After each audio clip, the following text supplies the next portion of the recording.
Hello friends, welcome back to my channel grow with Angel राज।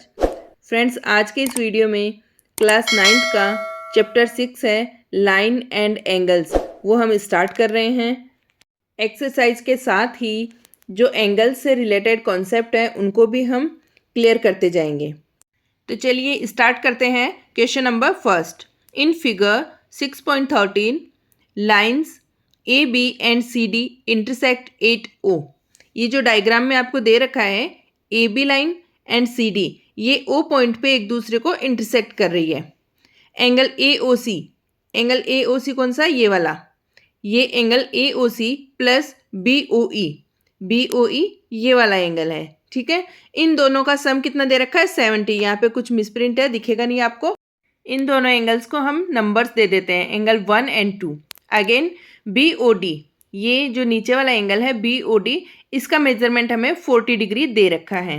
अब हमें find out क्या करना है, B O E, B O E means angle 2 and reflex angle C O E. जो C O E angle है उसका reflex angle हमें यहाँ से फाइंड करना है। ओके, तो अब हम सबसे पहले क्या करेंगे, जो हमें गिवन है उसको हम लिखते हैं। लेकिन उससे पहले आपको ये जानना होगा कि वर्टिकल अपोजिट एंगल क्या होते हैं, अल्टरनेटिव इंटीरियर एंगल्स क्या होते हैं। ठीक है, तो उनको हम यूज़ करके यहाँ पे एंगल्स की वैल्यू को फाइंड करेंगे। सबसे पहले जो एंगल 1 हमें गिवन है वो एंगल बी ओ डी का वर्टिकली अपोजिट एंगल है। तो हम लिखेंगे angle 1 is equals to angle B O D. Angle 1 की वैल्यू है वो एंगल बी ओ डी के इक्वल होगी, बिकॉज ये क्या है, वर्टिकली अपोजिट। वर्टिकली अपोजिट इस तरह से जब क्रॉस में कोई एंगल होते हैं उनको हम बोलते हैं वर्टिकली अपोजिट एंगल। यहाँ पे लिख देते हैं कि ये दोनों इक्वल है because vertically opposite angles. Okay, now angle 1 is equals to 40, B O D की वैल्यू है वही लिख देंगे हम यहाँ पे। ठीक है, अब हमें गिवन है angle 1 plus angle 2 is equals to 70। ये हमें गिवन है क्वेश्चन में, गिवन। ओके, अब हमें पता है एंगल 1 इज इक्वल्स टू कितना निकाला हमने, 40। वैल्यू पुट कर देते हैं। एंगल 1 की वैल्यू क्या आ गई यहाँ पे, 40 plus angle 2 is equals to 70। Then angle 2 is equals to 70 minus 40।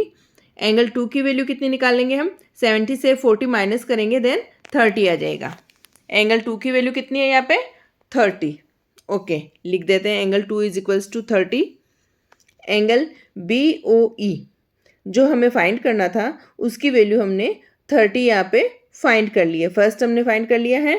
अब हम सेकंड देखते हैं, एंगल सी ओ ई का रिफ्लेक्स एंगल फाइंड करना है। रिफ्लेक्स का मतलब होता है सी ओ ई, ये जो गिवन है ये तो सी ओ ई एंगल है। रिफ्लेक्स एंगल है उसका अपोजिट 360 से उसको माइनस करने पे कितना आएगा, उसको हमें यहाँ पे फाइंड करना है एंगल। और जो पीछे ये जो लेफ्ट रह रहा है, ये जो डॉट डॉट बना रही हूँ मैं, उसको रिफ्लेक्स एंगल बोलते हैं। ये तो एंगल होता है इस तरह से, और इसके पीछे जो भी लास्ट रह गया उसको बोलेंगे रिफ्लेक्स एंगल। हमें रिफ्लेक्स एंगल सी ओ ई का फाइंड करना है। तो सबसे पहले हम सी ओ ई एंगल फाइंड करेंगे, देन हम रिफ्लेक्स एंगल फाइंड कर पाएंगे। तो हमें एंगल फाइंड करने के लिए यहाँ पे लीनियर एंगल, लीनियर पेयर को यूज करके इसको सॉल्व करना होगा। हम यहाँ देख रहे हैं ए ओ बी एक लीनियर पेयर है जहाँ पे 3 एंगल बन रहे हैं, एंगल 1 2 एंड ये सी ओ ई 3 वाला एंगल। इस तरह से ये एक लाइन पे जो टोटल एंगल होते हैं वो कितने के होते हैं, 180 के होते हैं। तो हम देखते हैं angle 1 plus angle C O E plus angle 2। Okay, एक लाइन पे एंगल बन रखे हैं तो वो कितने के होंगे, 180 के। लीनियर पेयर यहाँ पे लिख देते हैं लीनियर पेयर, बिकॉज ये एंगल ए ओ बी पे बन रहे हैं। तो अब हमें पता है एंगल 1 एंड 2 की वैल्यू यहाँ पे गिवन है 40 एंड 30। इनका सम भी हमें गिवन है 70 हो जाएगा एंगल 1 एंड 2 का सम। तो हम लिख देंगे 70 plus angle C O E is equals to 180। Angle C O E is equals to 180 minus 70, because हम 70 को शिफ्ट कर देंगे इक्वल के दूसरी तरफ। Then angle C O E is equals to 110 हमें फाइंड हो जाएगा। हमारे पास जो एंगल है सी ओ ई उसकी वैल्यू हमने 110 फाइंड कर ली है, लेकिन हमें तो रिफ्लेक्स एंगल फाइंड करना है। तो हम लिखेंगे reflex is equals to complete angle minus COE। Complete angle कितने का होता है? जब रिफ्लेक्स एंगल फाइंड करना होता है तो कंप्लीट एंगल मीन्स 360 से हमें उस एंगल की वैल्यू को माइनस करना होता है। COE की वैल्यू कितनी आ गई? 110। 360 से जब 110 को माइनस करेंगे तो 250 हमें यहाँ पे फाइंड हो जाएगा। तो हमें मिल रहा है COE का रिफ्लेक्स एंगल जो हमें फाइंड हो रहा है वो कितना हो रहा है? 250। Okay, now next question is in figure 6.14 lines xy and mn intersect at O। ये जो दो लाइन है xy and mn ये O पॉइंट पे एक दूसरे को इंटरसेक्ट कर रही है। If angle POY is 90 degree and angle A ratio B is equals to 2:3।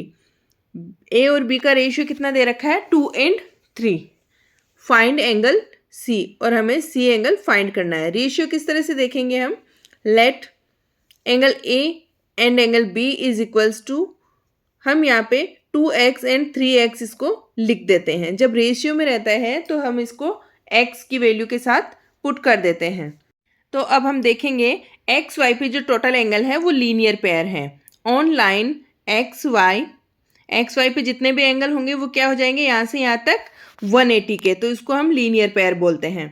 Angle B plus angle A plus angle POY is equals to 180। ये जो टोटल एंगल थे एक्स वाई पे उनको हमने लिख दिया यहाँ पे एंड ब्रैकेट में लिख देता है लीनियर पेयर। बिकॉज ये क्यों हो गए 180 के? ये लीनियर पेयर हैं। अब हमें पता है बी एंड ए की वैल्यू क्या लिख रखी है हमने? 3x plus 2x plus 90। Okay, 180।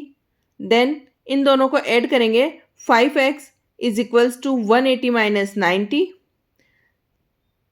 Again 5x is equals to 90। 180 से 90 को माइनस कर दिया। x is equals to 90/5 solve करेंगे यहाँ पे। Then x is equals to 18। 90 में हम 5 का डिवाइड करते हैं तो 18 हमें फाइंड होता है। x की वैल्यू फाइंड हो गई। अब हम यहाँ पे जो हमने a और b को 2x एंड 3x एज्यूम किया है वहाँ पे हम x की वैल्यू पुट कर देते हैं। Angle a is equals to 2 multiply 18, then 18 2 जा 36। Okay, angle b is equals to 3 multiply by 18। x की जगह हमने 18 पुट किया है यहाँ पे। देन 18 3 जा 54। हमें दोनों एंगल की वैल्यू फाइंड हो गई, एंगल b और एंगल a। अब हमें एंगल c फाइंड आउट करना है। MN जो एक लीनियर पेयर बन रहा है यहाँ पे भी, उस पे हमें एंगल b और c को फाइंड करना है। ऑन लाइन MN पे कौन कौन से एंगल बन रहे हैं यहाँ पे देख लो। एक तो b बन रहा है और एक c बन रहा है। ये एंगल बन रहे हैं तो लीनियर पेयर हो जाएंगे। यहाँ पे भी लाइन पे जो भी दो एंगल बन रहे हैं दोनों 180 के होंगे। Angle b plus angle c is equals to 180। Then हमने अभी लिख देते हैं यहाँ पे लीनियर पेयर है ये। ओके, अभी हमने एंगल b की वैल्यू फाइंड कर ली है। b की वैल्यू कितनी निकाली हमने? 54। यहाँ पे लिख देते हैं 54 plus angle c is equals to 180। Then angle c is equals to 180 minus 54। अब हम यहाँ पे 180 से 54 को माइनस कर देते हैं। 180 माइनस 54, तो यहाँ पे हमें 126 फाइंड हो जाएगा। 180 से 54 को माइनस करेंगे तो कितना आ जाएगा? 126। ओके, c की वैल्यू कितनी फाइंड कर ली हमने? 126। हमें क्वेश्चन में यही पूछा था। हमने यहाँ पे लीनियर पेयर का कॉन्सेप्ट अच्छे से समझा है। एक लाइन पे जो भी टोटल एंगल्स होते हैं वो 180 के होते हैं। ओके।